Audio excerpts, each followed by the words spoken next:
నీ రక్షకుడిగా అంగీకరించాలి. ఈ రాత్రి ఆ పని చేయడం నాకు ఇష్టమేనా?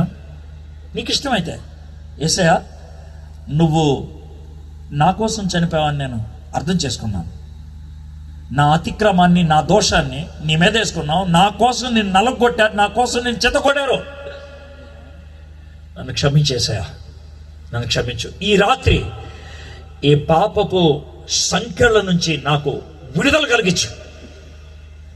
ఈ రాత్రి నాకు విడుదల కలిగించు. మీరు ప్రార్థన చేయడానికి ఇష్టమేనా? తలంచండి, కళ్ళు మూసుకోండి, ఒక నిమిషం ప్రార్థన చేసుకొని ముగించుకుందాం. ఈ టైంలో ఎవరు లేవద్దు, దయచేసి తలంచి కళ్ళు మూసుకోండి. యెషయా భక్తుడు యేసుక్రీస్తు ప్రభు వారు పుట్టడానికి 725 సంవత్సరాల ముందు 725 సంవత్సరాల ముందు పాపాన్ని తన మీద వేసుకొని, శాపాన్ని తన మీద వేసుకొని శిలువ మరణం పొందటానికి ఆయన ఇష్టపడ్డాడు. ఆయన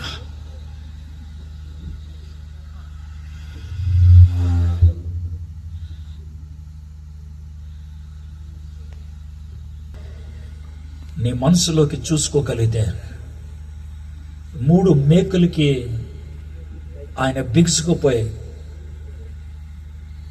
ఆకాశానికి భూమికి మధ్యన ఏలాడతాం తండ్రితో నిన్ను సంధి కల్పించడానికి చేసినటువంటి ప్రయత్నం. ఆ 3 మేకులు పిక్కోలేడా అని అడిగారు.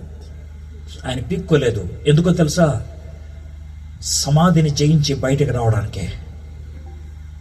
చనిపోయింది నీ కోసం, చావును తప్పించుకోవాలని నేను ఇష్టపడలేదని. చావు నీకు రావాలి, ఆ చావు తన మీద వేసుకోవడానికి ఇష్టపడ్డాడు. సిలువలో ఆ సిలువలో ఆ ఘోర కల్వరిలో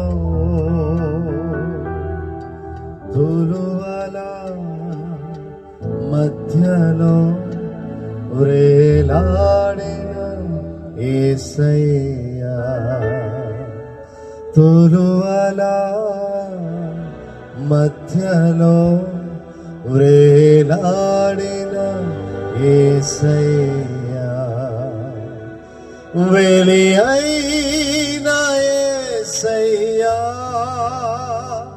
బలి అయిన యేసయ్యా,